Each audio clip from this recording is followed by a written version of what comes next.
That's what it's supposed to be. All right. Last time, if you remember, we're learning a mimer from Likuti Torah, written by the first Rebbe of Chabad. And it's talking about the sacrifices that were done in the temple, in the tabernacle. That's the subject of this week's Torah portion. And how does it start off? That's how the whole this Torah portion starts off. Adam ki yakriv mikem korban l'Hashem.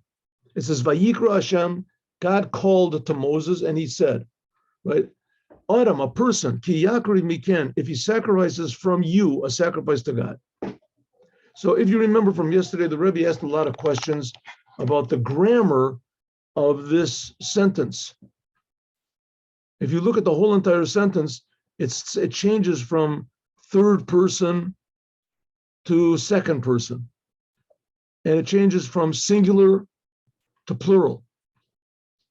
Yakrivu, it says in the end of the sentence. It doesn't bring the whole sentence. But it changes from third person, yakriv, and then it goes to second person, takrivu. That's the end of the sentence. And it's also here singular, yakriv, singular, yakriv, he should sacrifice. And it says yakrivu, they should sacrifice, or you should sacrifice, right? Plural. And also this word mikem is apparently grammatically not in place. If the intention is one of you, when he makes a sacrifice, these are the laws of the sacrifice. That's how it continues.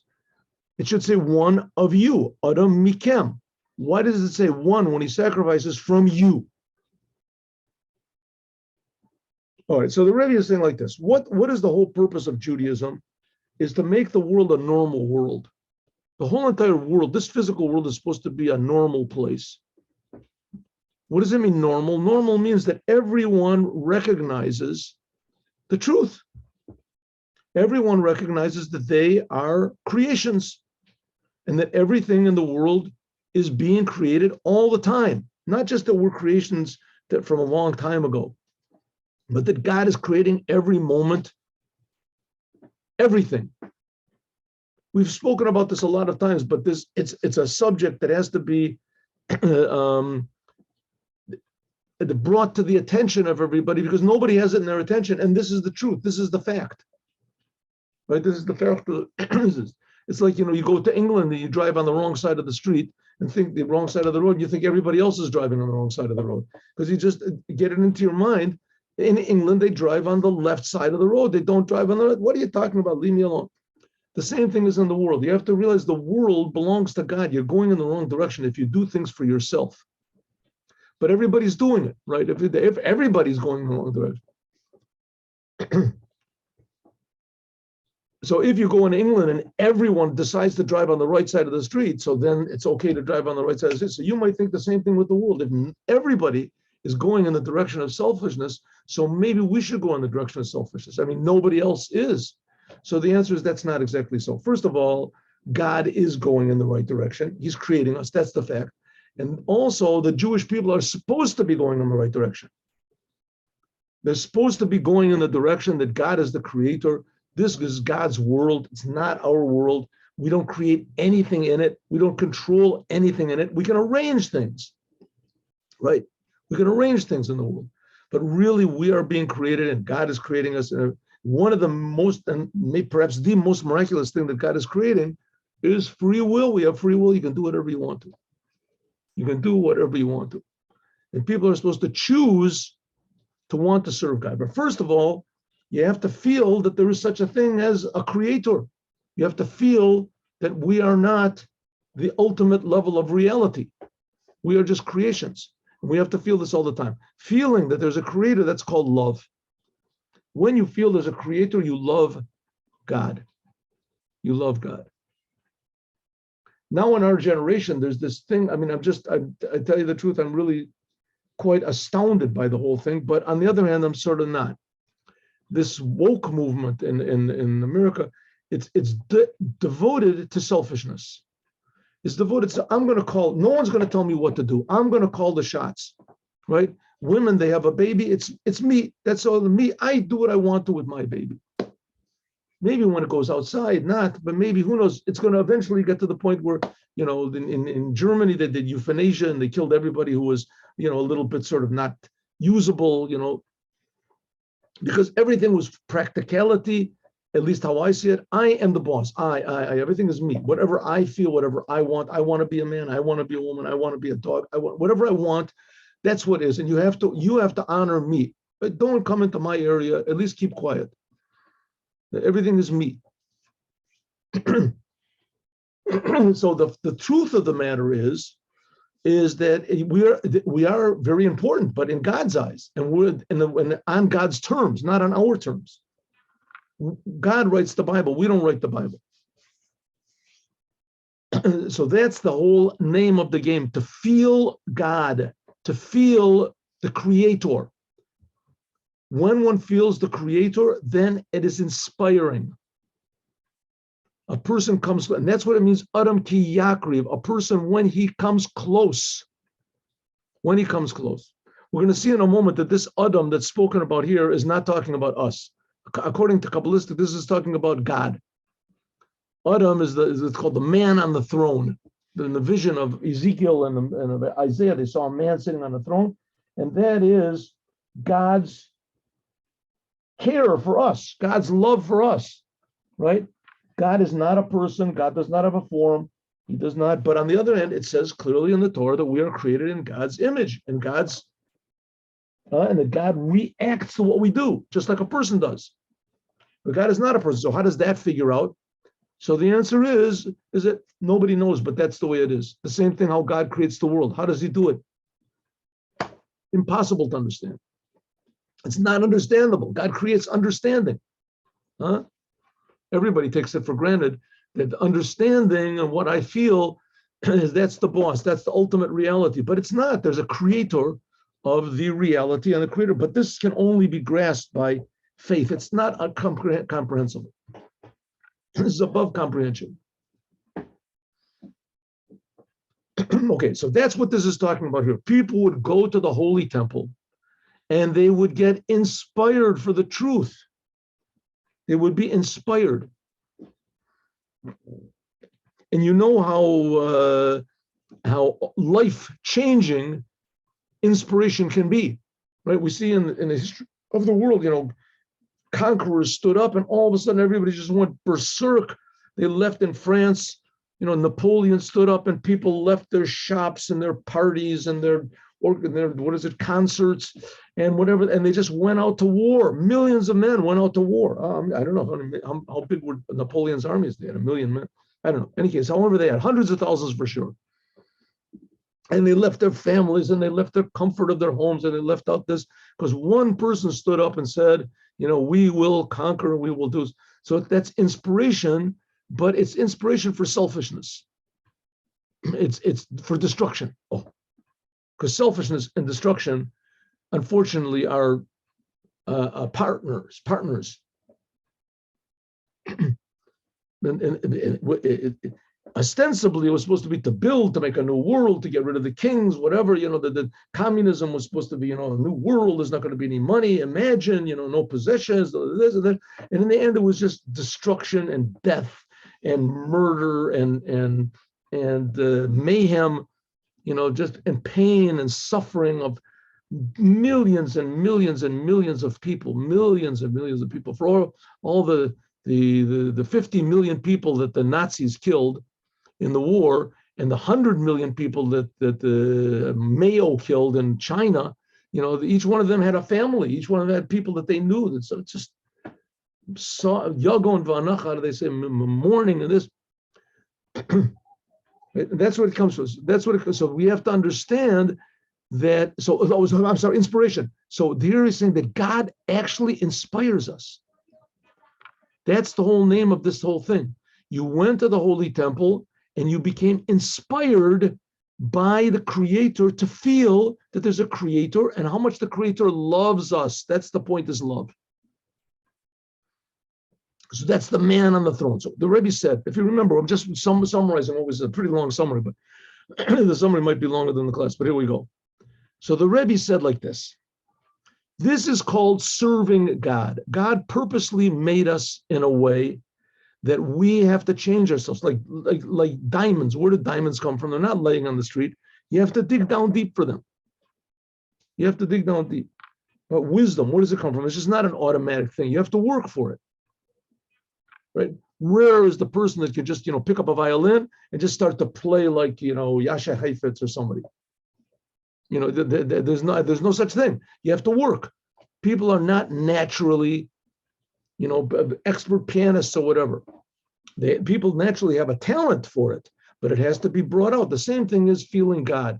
Feeling God, you have to take the instrument, which is your body and your natural soul, and you have to learn how to use it in order to be in tune with godliness. So he says that's what they said. So that's what we said before. There's two levels of service. One is there's an arousal from below that we do all the work on ourselves. We have to think about God. We have to think about, is there really such a thing as God? Is there really a creator? Is all this business true? Or maybe let's just go according to our simple, obvious facts. Here there's no microscope or telescope or something that can detect God. That God can only be detected by our soul, by our faith. Emunah, and faith can very easily be diverted, can be tricked. That's what Napoleon did. Have faith in me. We're going to go to war. We're going to this, right? We're going to have the giant Genghis Khan, whoever it was. Right? Well, yeah, that's faith. All the religions in the world. Do you know that all the religions in the world are false? All of the religions. There's so many religions in the world. They're all for it. They're going in the right direction. They're going in the right direction. They're going away from, to certain degrees, from selfishness. To certain degrees. At least from this atheistic selfishness. But it's just a different type of a selfishness. It becomes spiritual selfishness, but at least it's sort of like in the right direction. But the fact is that all of them are lies, because all of them stress the same thing. What's good for me? I'm going to receive me. And when a person loves God, when you love anyone, then you don't think about yourself. You just think about the object of your love. That's true love. Love means you only want to benefit the beloved.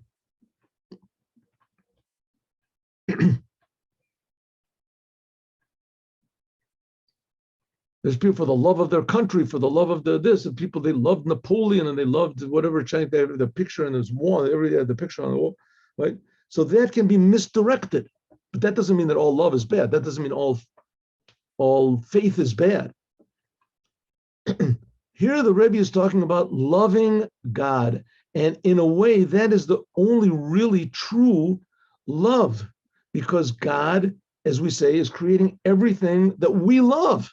You have a family, you love your family, you love money, you love whatever, God is creating it. So loving God does not preclude, it doesn't push away all other loves, right? We're not talking about going on a mountain and sitting and saying all day or whatever and separating from the world. The world is good. The world is good basically, but it's covered by layers and layers and layers and layers of selfishness and confusion, etc. We have to get to that and to the creator of the world. In order to do that, we have to think. That's called hitbonenut. You have to think. Now we're introducing two Kabbalistic terms, and these are in a way the whole essence of what Chabad Hasidut wants to get to, namely loving God. All the Kabbalistic ideas and the gematrias and the different things to help your personality, whatever. The main thing is to love God, and when you love God, you want to do what God says. That's the whole basis of the commandments for the Jewish people and the 7 Noahide commandments for the non-Jews. You love God. You realize, think about it. You have to think about it. God is really creating us. God is creating everything. God is infinitely good. God took the Jews out of Egypt. God gave them the manna from heaven. God gave them the Torah. We think about all these things when we pray. In the prayers in the morning, get a Jewish prayer book and see that's what, okay. So that's what's called an arousal from below. That gives an arousal from above. That's one thing we start. The other one is, sometimes it could be palut, a nephesh. There could be that a person gets excited in his soul, Shelo al yedei ha'achana, no preparation. V'yigia, or any work at all. Like I said yesterday, a guy is sitting in, this Jewish guy is sitting in some bar. I'll tell you the story. I'm not really sure of the details of the story, but I think my wife at one time had this thing that she wanted to go and travel. So anyway, so we went to Amsterdam. If you've ever been to Amsterdam, it's not exactly a place that's conducive to anything holy. Let's put it that way. Okay. Packed with Israelis that are there, over there. Anyway, so I'm in, we were in this huge, I think it was a train terminal or something like that, huge train terminal. And there's big loudspeakers, there's this big open yard outside, and a big loudspeaker saying, watch your pockets from pickpockets. It says it like in 7 different languages or whatever. In general, I just couldn't wait to get out of the place, but okay, my wife wanted to go, so anyway, I realized it was getting close to Mincha, so I went over to a corner. There was this huge open the train terminal or whatever bus terminal. So I went over to the side and behind one of these posts, and I started to pray. I'm praying Mincha prayer. Mincha prayer takes how long? 5 minutes, something like that, 7 minutes. So I'm praying with my eyes closed. I didn't have any a prayer book with me. That was before the cellular phones were popular anyway. So I was praying with my eyes closed. All of a sudden I hear in my ear, so I don't know what it is. I thought maybe I was standing in the doorway. I was, way of. You're not supposed to move, but if you're standing in the doorway, you can move. So I opened up my eyes, and there was this huge guy that was standing there, and he was like that. He was going to like that to me. So I figured, what am I going to do? In situations like that, he didn't hit me, he didn't do anything. So I figured, okay, I'll just keep praying. What am I going to do? It was twice my size anyway. I couldn't have done it. So I finished praying. I went back, and he looked at me and he said, Rabbi, pray for me. And he ran away. What does it mean? I imagine it was some Jewish guy that got stuck over there with this. It's filled with people like that. It's filled with people like that. Right, and they just got stuck. They got sunk, and all of a sudden he sees there's somebody actually praying in Amsterdam in the middle of this. At that time, it was one of the few places in the world there was no Chabad house. It was really anyway. And there was sometimes there can be an arousal from above. He did absolutely nothing. He's walking. All of a sudden, he sees a rabbi in Amsterdam. He's praying. How could it be? There's tremendous rate of intermarriage over there. And it just, right? And he ran away. The guy ran away. So, I mean, it could be I wove this whole thing in my mind that he's Jewish and that he got stuck there, but that seemed to be pretty obvious.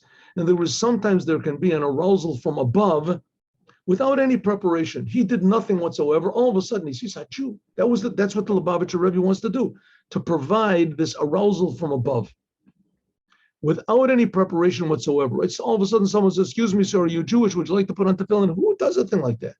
Who stops a person in the street? The answer is God does, but he does it through people.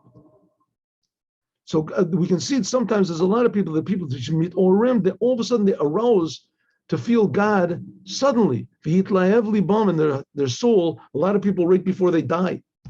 Before they die, they realize, hey, after all, I'm not the boss. I thought the whole life I was the boss. I could do what I wanted. Suddenly I realized not everybody does, but at least it's a chance. Wake up call. Libam omocham in their brain, but tefillah and prayer meshach zman ma belim no delahem hasiba. All of a sudden they can get excited. Also, we're talking about religious people that do pray and they do this, but they do it. They do it because you're supposed to do it. You pray and you do the commandments, and all of a sudden they get a shot. Wow, it's really true.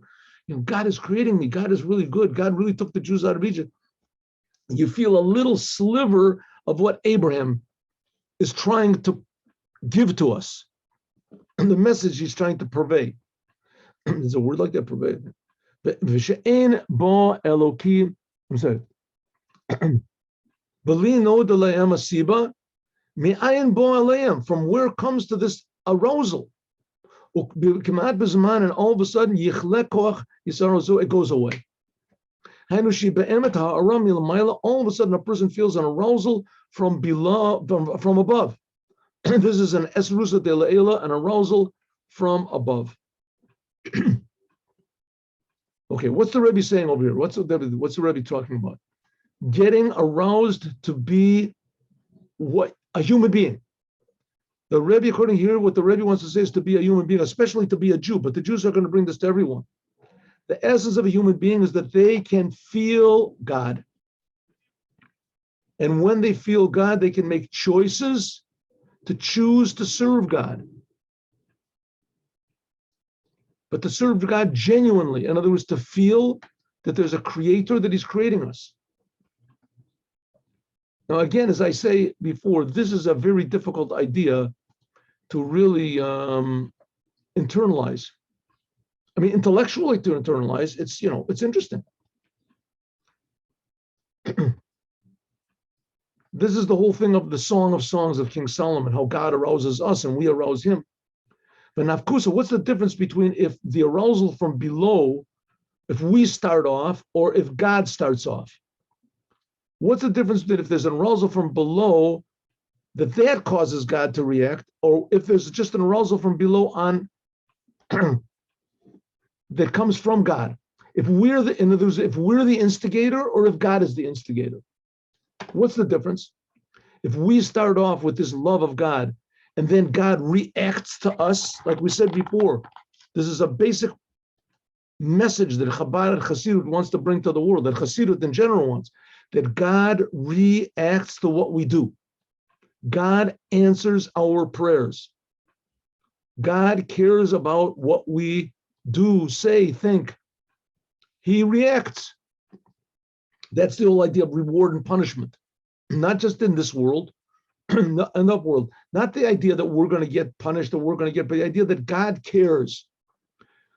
So there's a big difference between if the love starts from us and then God reacts, or if the love comes from God first. He suddenly inspires us.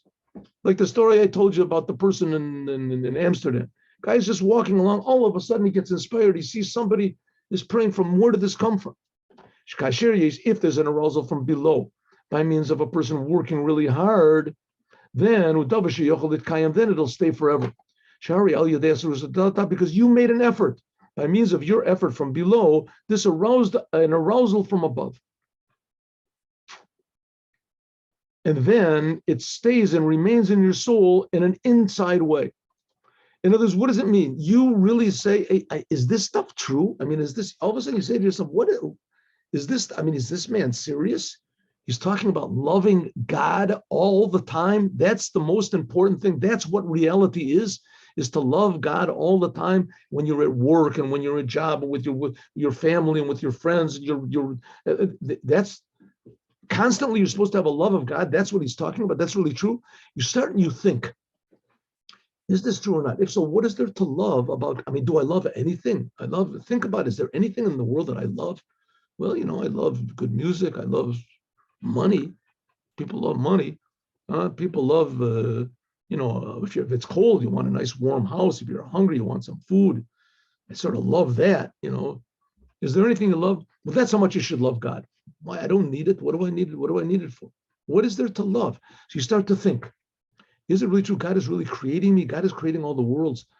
God is creating everything. God is creating the upper worlds. He's creating the heavens. He's creating the earth. He really provides all my food. God provides everything. God is giving me my eyes to see. God is giving me this. Think about, that's what God gives me. Think about what God is himself. How good, how incredibly good God is. If the French people, they loved Napoleon because they thought whatever, he was the great leader and they were willing to give their lives for him. So how much more so I should love God, right? God wants to not destroy, he wants to build. He wants to build. You think about these things, right? And then there's the things called dot. All of a sudden it clicks. A person thinks, well, this is really real. That's called the arousal comes from below. If it starts that way, that click that happens, that's God arousing you from above. That's God reacting. if it starts from us, then it lasts.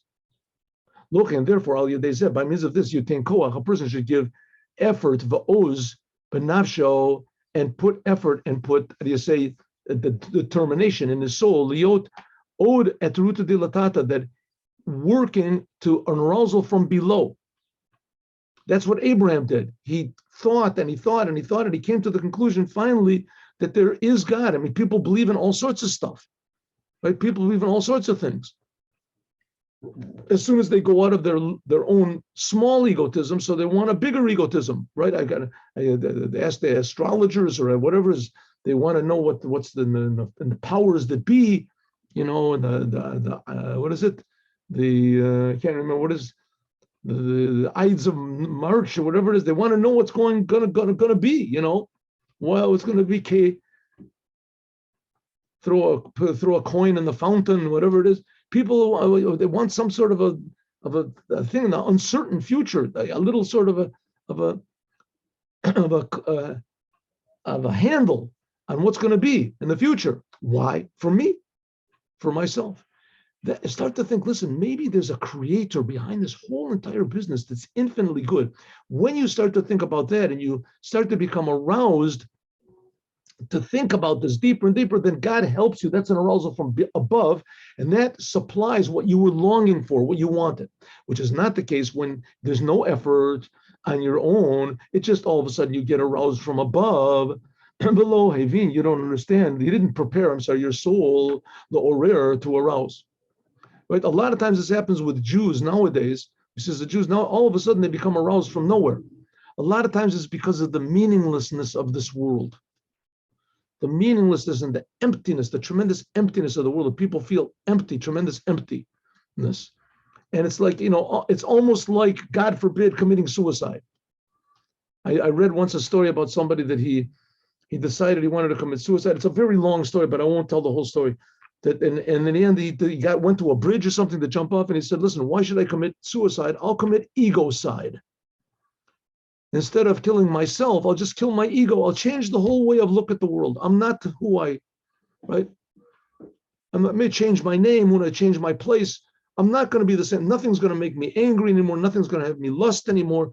I'm just going to change my whole ego side, right? A lot of times people can come to think, well, who am I then? Why? How did I get here? What is the point? Just my mother and father created me, and that's it. There's just, I'm just a product of evolution. I'm just my whole emotional system is just a bunch of, chemicals and, carbon. What is it called? What do they call it? I can't remember. Anyway, just a bunch of chemicals moving around. That's it. Organic chemistry, just organic chemistry. Or maybe there's some godly thing over here. If so, then this is afterwards, which is not the case if a person just all of a sudden comes an arousal on his own. An arousal from above. And that's what I say. Sometimes a person, he gets so fed up with the world. So this all of a sudden he thinks, wow, God exists. Wow, now I realize what that rabbi said was. And a lot of them, unfortunately, they get this arousal and they get caught by the church, by the evangelists, what are they called? The missionaries and these different cults and things like that. Thousands and thousands, almost tens of thousands of Jews, that they got this arousal, but they didn't know what to do with it. They didn't know what to do with it. They didn't know where to go with it. Nevertheless, this arousal that a person starts to feel, wow, I am a creation. Wow, God really exists.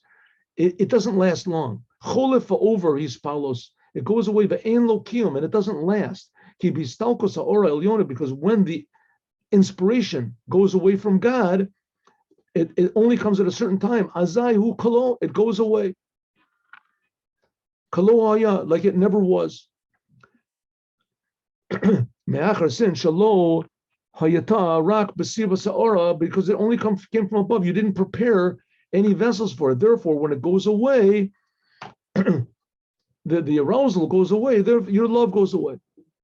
You haven't got any feeling for God. All you feel is yourself. That's what it says in another place.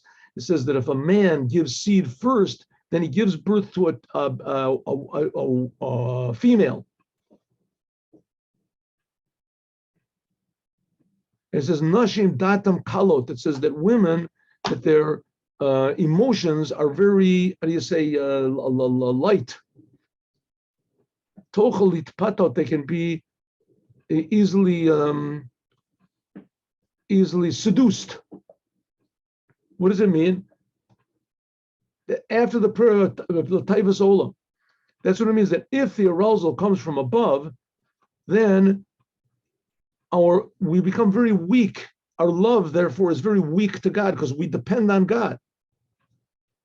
That's what we say, that's the feminine aspect. We totally depend on receiving from above. But it says that, but if we start, we give seed first, then Yolda Zachar, then the result will be a strong love of God. Shudat Chazak Ba'avodas Hashem. Look what it says, etc., another place. Okay. Now, Zeu Adam Ki Yakriv Mikem. That's what it means. A man, when he sacrifices from you. Now, the word Yakriv also means to come close. And so, summary, what we just finished saying. The main essence of man is to love God. The main essence of the purpose that we're in this world is to have an awareness of how good God is, and that should arouse in us a desire to come closer to God, and then God will help us from above. He'll send us an arousal from above. And this arousal from above, this will encourage us to order our lives according to the way the Creator wants us to. We'll feel, in fact, not just a religious feeling that we want to go to heaven, and so therefore we won't do anything that might stain us and put us down to hell. That's not going to be our consideration. Our consideration is we want to live a true life. Our life is an amazing gift. Every moment of it is a miracle. We want to live a true life. Every second of it, and God helps us. In order to do this, you have to have love. You have to really appreciate God. What is love in general? Love means you see something really, really good and valuable, something precious. And sometimes it can be that it's precious to you. It can be just something that's really precious in general, right?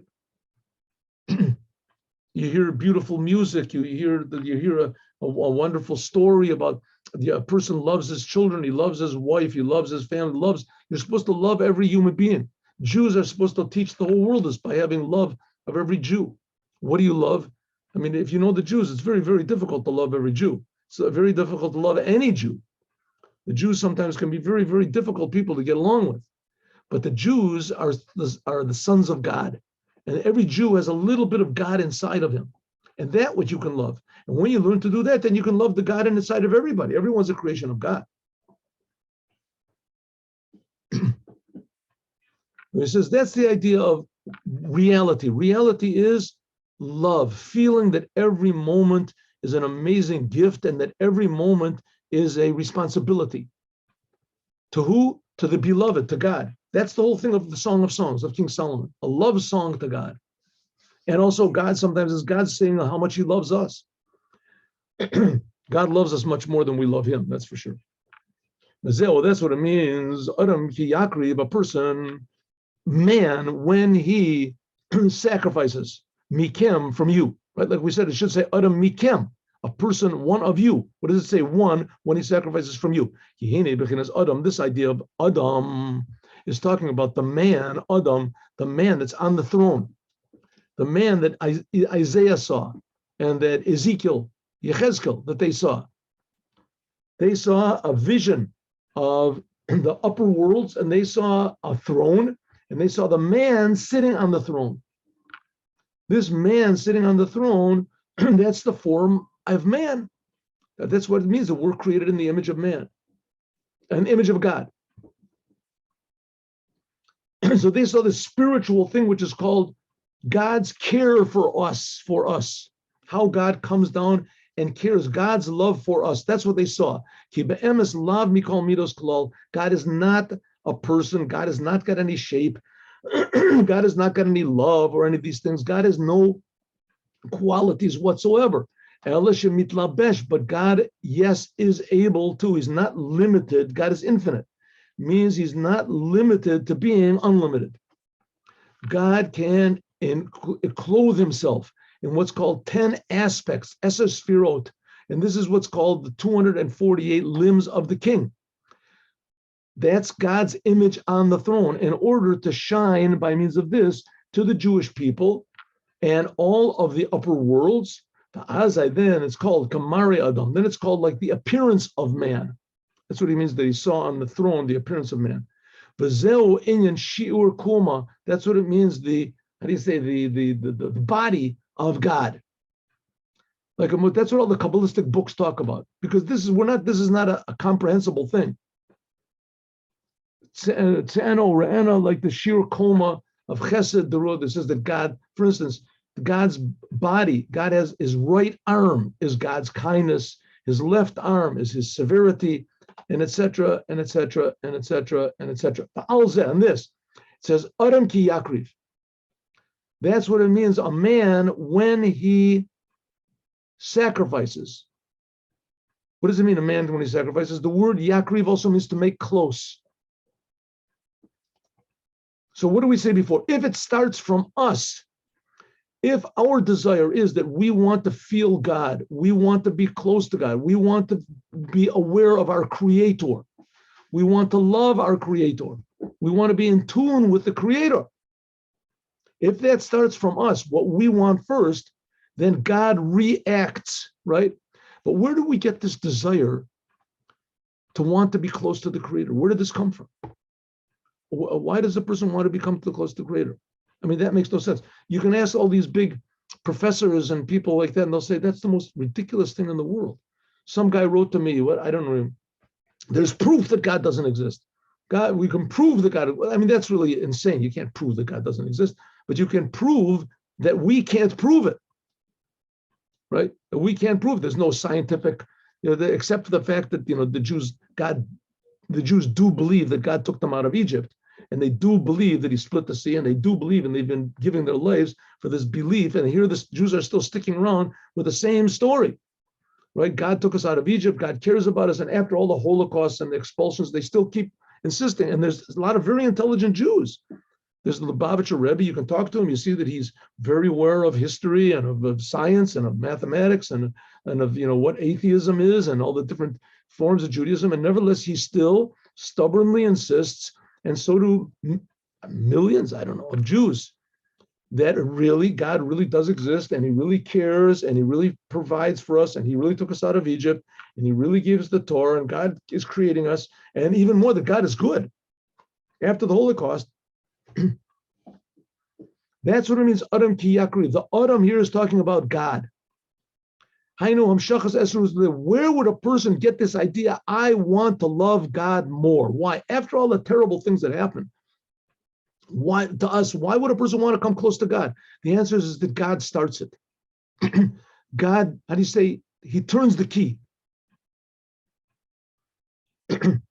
He's the one that puts this little spark into us that says, I want to get close to God. I'm far away. I want to get close. So, of course, everything has to start from God. That which we begin, we initiate, that also God started the whole thing off. That's what it means, Adam ki yakriv. That's what it's talking about. An arousal from above, from this level of Adam Elyon, from the upper man, lahakriv, to make close the heart of a person from below to Hashem. This to make us, and you say, to open up our curiosity, to open up our thirst for God. Like it says, kamayim apanim lapanim, like it says, just like reflecting waters, so is the heart of man to man. And here we're talking about the man on the throne. So in other words, God really does start us off. He inspires us. He sends us messages, drips down a little, how do you say, arousal, curiosity, we said. A spark of how do you say, wonder. Oh, of wonder. You feel a mystery. What is really going on over here? Could it really be the Jews really are saying the truth? Really, God is creating the world, and that God cares. He took them out of Egypt, and he curiosity. And from this curiosity, then a person says, I want to come close to that. That's what it means, Adam. Adam is talking about God. Ki yakriv, when he wants, he makes you come close to him. He arouses inside of you your desire to think about him, contemplate him, to do anything I can to come to love him at least a little bit, to feel the truth, the goodness of the Creator. So God starts it off. In simple English, we're not alone. In simpler English, there's hope. We're not alone, there's hope. No matter how far away you are, no matter how distant you are, no matter how how dark and terrible things seem to be. How did the song go? You've got a friend. God loves us. God is infinitely close, and he'll do anything that we should feel his love. There's a nice song about that also. Okay, let's do the Devar Malchut now. We're going to do the Devar Malchut, and we'll continue this tomorrow. So what we're learning about this is amazing interrelationship between us and God. And that's the whole book of the Song of Songs, which I advise everyone to look at the book of Song of Songs. It's only 8 chapters. And you'll see that it's very easily to understand. If you understand it, then you're wrong because it has no simple meaning to it. It's talking about the relationship between God and the Jewish people. And there's very beautiful explanations. I don't know if you have it. Once again, where is this? Oh, here. I don't know if you can get your hands on this. Maybe it's even downloaded. But there's this art scroll Tanakh. Art scroll Tanakh. Somehow or other, this fell into my house. I don't know. Somebody left it in my house or something a long time ago. But it's got excellent it's in English. Excellent explanations. And especially in the Song of Songs. Just really excellent, genius explanations they've got for, what did I do? Turning it upside down. There we go. All right, my friends, let's learn the Devar Malchut. Here we go. It explains this Song of Songs also.